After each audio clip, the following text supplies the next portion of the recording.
Ouça agora uma poderosa reflexão para a edificação da sua vida conjugal, com o pastor Rafael dos Santos. Cantares, capítulo 7.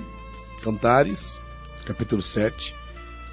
Como eu estava dizendo, aqui tem duas falas. Tem a fala da esposa e tem a fala do esposo. Melhor, a fala do esposo primeiro, né?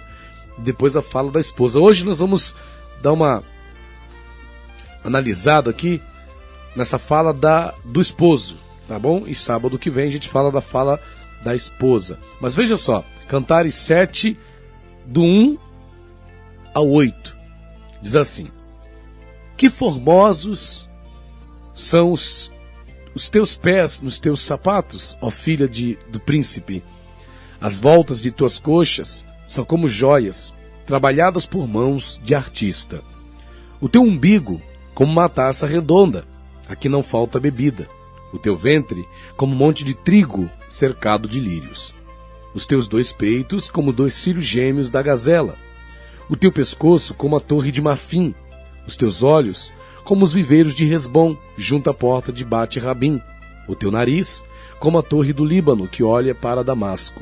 A tua cabeça sobre ti é como o Monte Carmelo, e os cabelos da tua cabeça como a púrpura. O rei está preso pelas suas tranças.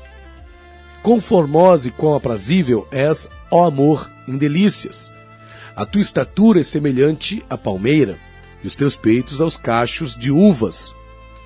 Dizia eu: subirei à palmeira, pegarei em seus ramos, e então os teus peitos serão como os cachos na vide, e o cheiro da tua respiração como o das maçãs, e o teu paladar como o bom vinho, para o meu amado, para o seu amado, que se bebe suavemente e faz com que falem os lábios dos que dormem. Aqui termina a fala do esposo, do versículo 1 ao 9 de Cantares 7, nós temos a fala do esposo. E o que a gente observou analisando aqui, né, essa fala do esposo? O que ela dá pra gente? Né? O que a gente aprende aqui? A gente aprende alguns princípios, né, alguns conceitos fundamentais aqui que são importantes na vida conjugal também. O que nós lemos? Vale lembrar que essa literatura de Cantares era uma literatura poética, e no capítulo 7 nós vemos duas coisas, né? Nós vemos uma forma de falar romântica. Nós vemos aqui uma questão do romance, né? E vemos também a questão da admiração do marido pelo corpo da esposa. Quando eu falo aqui primeiramente de romance, a descrição, não é, que o esposo faz do corpo da esposa é ricamente romântica, né? E detalhe, ele expressa, ele fala das partes do corpo da sua esposa de uma forma romântica. Ele valoriza, né, por exemplo, o nariz, né? Ele valoriza o umbigo, ele valoriza o pescoço, ele valoriza os seios, ele valoriza a cabeça, ele valoriza o cabelo, né? A estatura, né? Ele valoriza até mesmo a respiração da esposa, a forma como a esposa valoriza, respira, né? Então veja que ele fala todas estas coisas, mas de forma romântica. Ele dá uma ênfase romântica para essa esposa, como ele olha para a esposa, o que ele vê, né? Como é que ele fala da esposa de uma forma romântica. Há um romance na fala desse esposo. E a segunda coisa que nós vemos aqui é a admiração que ele tem pelo corpo da sua esposa. E essa admiração surge do quê? Surge de uma observação detalhada do corpo da esposa. Vivemos dias em que muitas mulheres têm vergonha de ficarem nuas na frente de seu esposo. Mas vale lembrar que você, mulher, precisa dar ao seu marido a liberdade de poder desfrutar do que ele tem.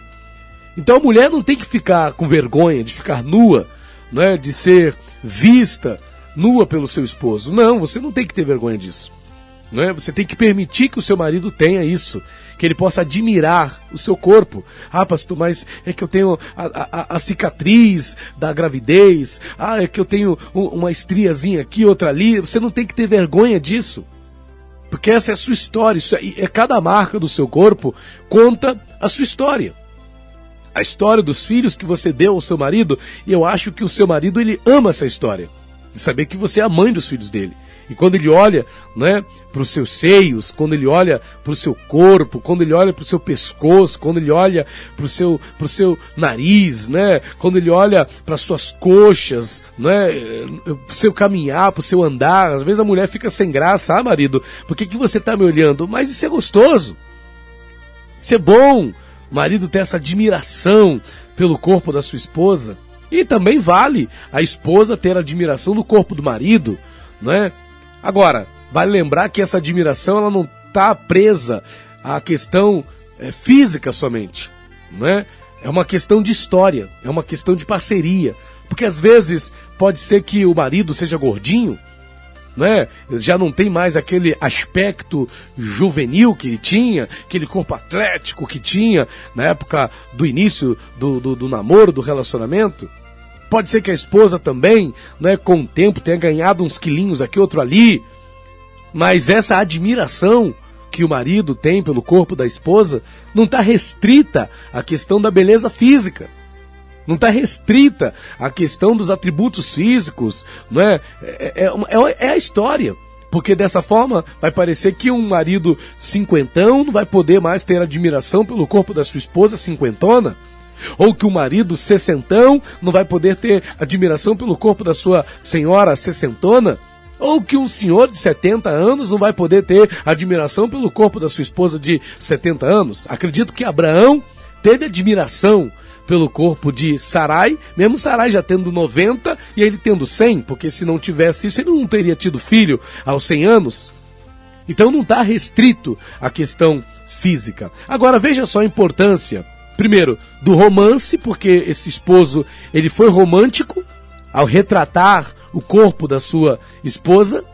E além de ser romântico, ele foi um admirador, né? A sua admiração foi romântica. Ele admirou o corpo da esposa de uma forma romântica. Aqui a gente pode juntar essas duas coisas. E quando há essa admiração romântica do corpo do cônjuge, quando a mulher admira romanticamente o corpo do marido, quando a esposa, né, admira romanticamente o corpo do esposo, quando o esposo admira romanticamente, quando eu falo de admirar romanticamente, significa que você não está olhando para a barriga, você não está olhando se tem gordura, você não está olhando se tem estria, você não está olhando se tem celulite, você não está olhando nada disso, você está fazendo uma admiração romântica. Você está admirando romanticamente. E o que essa admiração romântica causa? O que essa admiração romântica causa? Causa três coisas. Primeiro, causa excitação. Porque o marido, ele precisa ficar excitado com aquilo que ele vê. E os homens se excitam por aquilo que vê. Mas não necessariamente o homem precisa ver aqui alguma coisa, tem que ver o corpo perfeito. Não, não é o corpo perfeito que vai excitar o homem. Mas aquilo que ele vê, aquilo que ele olha de maneira romântica. A mulher pode não ter o corpo perfeito, isso não quer dizer que não vá deixar o seu marido excitado. A mulher pode não ter os seios durinhos como era, né, na juventude, como quando ele a conheceu. Quando ela era uma jovenzinha, né? Os seinhos não estão mais durinhos como eram antes. Mas isso não quer dizer que uma admiração romântica do corpo da sua esposa não provoque nele a excitação, né? Isso precisa acontecer. Então, admire romanticamente o corpo do seu cônjuge. Isso vai provocar o quê? Uma excitação. Mas admirar romanticamente é você olhar com carinho. Admirar romanticamente não é você olhar os defeitos. É você valorizar o que está diante dos teus olhos.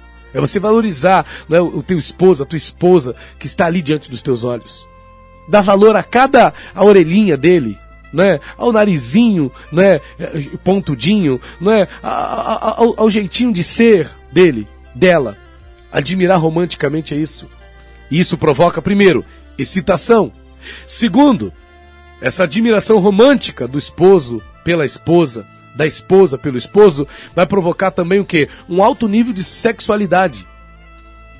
Isso vai provocar um envolvimento sexual. Porque, calma aí, você vai ficar olhando para sua esposa de uma maneira romântica, vai ficar excitado e não vai querer possuí-la? Você vai ficar olhando para o seu esposo de uma forma romântica, admirando ele romanticamente, vai ficar excitado e não vai querer estar com ele, e não vai querer, né, ter intimidade sexual com ele, com toda certeza. Admire romanticamente o seu cônjuge e duvido se não vai querer ter você ali o momento de o ato sexual com o seu esposo. E não tem nada de errado no sexo, irmão. O sexo é uma bênção de Deus, desde que dentro dos padrões, desde que dentro da aliança conjugal, desde que dentro do casamento, conforme Deus pré-ordenou. Então veja, primeiro, a admiração romântica provoca excitação. Segundo, a admiração romântica, por conta da excitação, vai levar ao ato sexual, ao ato, né, da intimidade sexual. Muitos casais, infelizmente, não têm mais relação sexual, ficam 1 mês, 2 meses, semanas sem se envolverem sexualmente. E por quê? Porque não se olham, porque não se admiram romanticamente, porque não apreciam o corpo um do outro. Então falta, não vai ter. Como é que vai ter? Como é que vai ter sexo na vida de um casal que não se admira romanticamente? A mulher não aparece nua diante do marido, o marido não se manifesta também nu diante da esposa. Isso precisa acontecer. E isso vai levar a uma terceira coisa. Quer dizer, a admiração romântica produz excitação, leva ao sexo, mas não só isso, leva ao prazer. Porque não é porque tem sexo que tem prazer. Não é porque às vezes as pessoas confundem sexo e prazer. Às vezes é possível ter sexo num relacionamento sem ter prazer. E eu estou falando aqui de prazer. Então quando há admiração romântica, provoca-se a excitação, leva-se ao sexo e porventura e no final leva-se também ao prazer. Tem muitas pessoas que fazem sexo, mas não tem prazer. E no casamento, infelizmente, é onde isso mais acontece. Mulheres que têm relação sexual com seus maridos, mas não têm prazer. Marido que tem relação sexual com a esposa, mas não tem prazer. E o objetivo de Deus, conforme a gente vê em Cantares 7, 1 ao 9, não é só que haja sexo, mas sim prazer. Porque o que nós lemos aqui é isso, é prazer. A gente lê prazer. Esse esposo de Cantares 7, ele alcança o prazer. No versículo de número 9, ele diz, aqui ó, versículo 8, dizia: eu subirei a palmeira, pegarei em seus ramos, então os seus peitos serão como os cachos na vide, e o cheiro da tua respiração como das maçãs. Isso aqui é envolvimento sexual. E o teu paladar como bom vinho. O que é isso? É uma coisa que dá prazer. E o teu paladar como bom vinho para o meu amado, não é? Para o seu esposo, que se bebe suavemente, faz com que falhem os lábios do que dorme. Isso é prazer. Então é sexo com prazer. E tudo isso começou onde? Na admiração romântica do corpo do esposo, do corpo da esposa. Admire romanticamente seu esposo. Admire romanticamente a sua esposa. SOS Vida Conjugal.